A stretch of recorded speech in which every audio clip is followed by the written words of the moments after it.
From the Heart.org Medscape Cardiology, this is the Bob Harrington Show.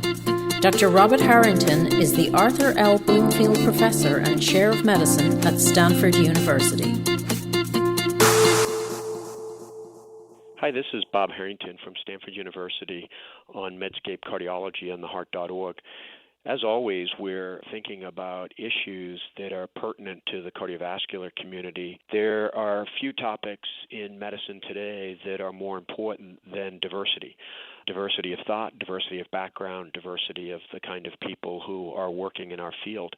And the issue for cardiovascular medicine, I think, has reached a point where we need all hands on deck to really pay attention to this. We have an increasingly diverse population of patients that we're serving in our country, and we need our workforce of cardiovascular clinicians and scientists to really reflect that, and we don't at the current time. Both the American Heart Association and the American College of Cardiology have renewed efforts in their commitment to diversity in our profession. And so I thought it would be a good time to have a conversation with a friend and colleague who has been one of the leaders in this area to engage in some discussion today on Medscape Cardiology on the topic. So I'm really pleased to welcome my friend and colleague, Dr. Quinn Capers from The Ohio State University. Dr. Capers is a professor of medicine there. He is an interventional cardiologist. He is also a dean of admissions at the medical school. So Quinn offers us really a perspective from medical students up through the training programs of interventional cardiology, where I think he can reflect. He's also playing a national role in helping us address some of these issues. And Quinn will also be putting your Twitter handle out there because you're a major force on social media for the field. And your hashtag Black Men in Medicine, is something that I think has resonated with a lot of people, myself included in the field, as an important way to call attention to outstanding young people and their accomplishments. So Quinn, thanks for joining me here on Medscape Cardiology. Thanks so much for having me, Bob. It's a real pleasure, and it's an honor to talk to you. Well, the honor's mine, but let's dive right in. And why don't you, for our audience, set the stage with why does this matter? Why should we be having this conversation? What are we trying to achieve when we talk about diversity and inclusivity in cardiovascular medicine?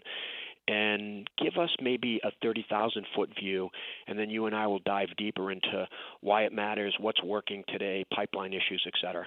Sure. At a high level, we know from fields outside of medicine, such as business and law, when you have a group of people making decisions, the decisions are actually better. Those decisions actually are more profitable. You make more money if that group of people are not the same. If they have a different background, different perspectives, and they think differently, you come up with better decisions that help the organization to be more successful. Now imagine that in medicine, where we're making literally life and death decisions about, for instance, who gets the heart transplant, what will be the next drug that we study and lobby for the FDA to approve, what is the best treatment protocol. We want to make the best decisions so we can save the most lives. So we need diverse people in the room who think a little bit differently, and that creative tension comes up with better decisions. Another aspect of it is something that's very important, and that is the fact that we all feel a little more comfortable often around people who share a common background with us. And so our patients, as you stated, are getting more and more diverse. And there is good data that not only might many of them be more comfortable with people who share their background, but that might actually translate into things like compliance and adherence, following the doctor's recommendation, et cetera. And then on what I refer to as kind of the dark side of this topic, there does appear to be in this medicine and a contributor to healthcare disparities that practitioners tend to make different decisions regarding therapy, regarding treatment with different groups of people. So that a physician might look at someone who is from their background with diagnosis A and recommend this treatment, and because somebody has a different background with diagnosis A, might recommend a different treatment because of implicit bias and maybe even sometimes explicit bias. Well, the way to minimize that is to have us all interacting with each other, but if we're all interacting with each other, it's got to be a diverse pool of physicians, students, nurses, pharmacists, et cetera. So we'll make better decisions, and we will minimize bias and will make our patients more comfortable, more willing to come to the table, speak freely, and tell us what they need. Yeah, I like the way that you've given us sort of at a very high level why this matters and also pulled in some evidence from other fields, as you've rightly noted, where we do make better decisions when we have a more diverse group of people contributing to the discussion. Let me go down now to the level of cardiovascular medicine, Quinn, and you've been very involved on the national scene of trying to understand some of the diversity issues within our workforce. And let's specifically talk about the physician workforce for now. Cardiology, we're not very diverse, are we? No, we're not. And it's so important. All fields of medicine are important. We're doctors first, but cardiovascular disease is the leading cause of death. As you and I know, and our listeners know, it kills more people every year than anything. But as a field, we're not very diverse. With the exact number slips my mind, but I just gave a grand rounds on it. I don't think 20% of cardiologists are women. And when you go into the more procedural-based subspecialties of cardiology, the numbers are even lower. For interventional cardiology, our subspecialty, barely double digits of women. When you talk about the underrepresented racial and ethnic groups that are the same underrepresented racial and ethnic groups in college, in medical school, and in residencies, Hispanics, African Americans, American Indians, and Native Alaskans and Native Pacific Islanders, they make up a very small portion of the pie. Not even 4% of cardiologists are African American, not even 6% at least self-identify as Hispanic. And when you try to look at the numbers of American Indians and Alaskan Natives, it's usually less than 1%. It's very hard to get a hold of that. So not even close. Cardiology as a community of physicians is not even close to being representative of the diversity in this great nation. And if you look at our training programs, if you were to think, well, maybe help is coming from people who are currently in the pipeline, our cardiology fellows, it isn't. So we're not getting help from the immediate pipeline anytime soon, because those same dismal numbers that I quoted for current cardiologists are about the same in our cardiology fellowship training programs. What has struck me, and you raised it at the beginning when you began to talk about cardiovascular disease as the nation's leading cause of death and disability, actually the globe's leading cause of death and disability, there's also some real health inequities in who gets cardiovascular disease. And so we really need to be thinking about how do we have a diverse workforce that can help us address some of these issues. You've thought a lot about this, and I've talked to you a lot on the national scene. There seems to be a difference in the diversity by gender versus the diversity of, as you know, underrepresented racial and ethnic groups. For women, we have plenty of women in our internal medicine pool, and we're ending up with a small number of them in our cardiovascular training programs. In our racial and ethnic underrepresented groups, we're doing poorly at the resident level and at the cardiovascular level. Do you want to try to talk about both of those, the women issues as well as the racial and ethnic group issues? Yeah, starting with gender, as you just stated, and as you know, because you and I both sit on the college's diversity task force, we've even coined this term, the cliff. Yes. You were the first one that I heard to use that term to describe it, this cliff, right after residency. So almost 50% of internal medicine residents, of course, a specialty immediately preceding a cardiology fellowship, are women, almost half. And then we get this cliff down to 20%. So what happened to all of those women? And it's not, as you and I know, that they all want to be general internists. So as a specialty, are there things that we are doing that is making our specialty less attractive to women?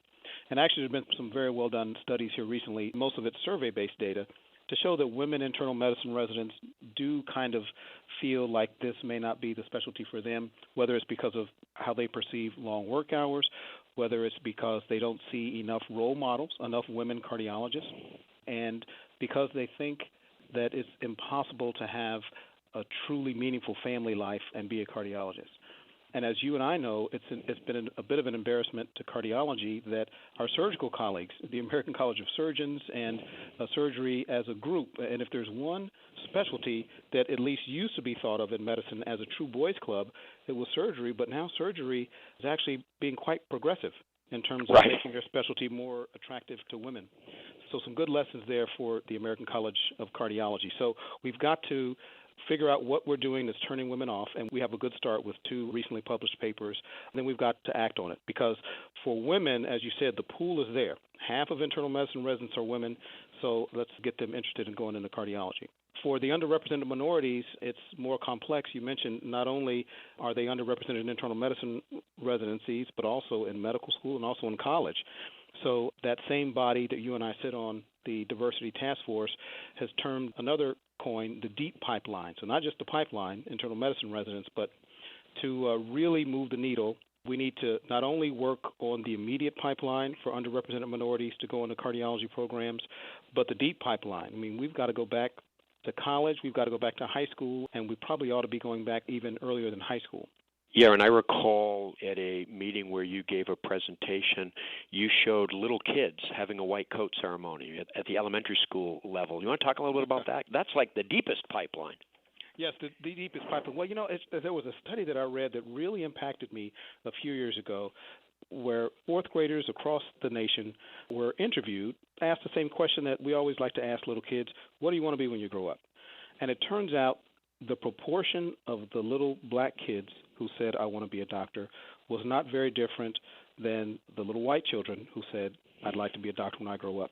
They checked back in with them 2 years later in the sixth grade, and there was a significant drop-off in the black children that were still saying, I want to be a doctor. So something is happening between the fourth and sixth grade that is leaving minority students feeling like medicine is not for them. That is why I think we all have to take so importantly this deep pipeline. We've got to encourage young people. We've got to let them see us, and we have to demystify medicine. But what you were talking about is something I'm particularly proud of. The Ohio State University Wexner Medical Center, in a partnership with Columbus City Schools in Columbus, Ohio, the K-12 public schools, have actually created a K-12 Health Sciences Academy for public schools, and that consists of 4 middle schools, 4 elementary schools, and 4 high schools that feed into each other. And from kindergarten through the 12th grade, Bob, they have a curriculum that is spiced with the health sciences. That includes medical students, pharmacy students, nursing students, having contact with these students. So from kindergarten on up, they're being made to feel like medicine is not only something that you can do, but it's something you can be good at, and we want you to go into this field. And I would love to see this replicated in most of our not only large cities, but medium-sized cities.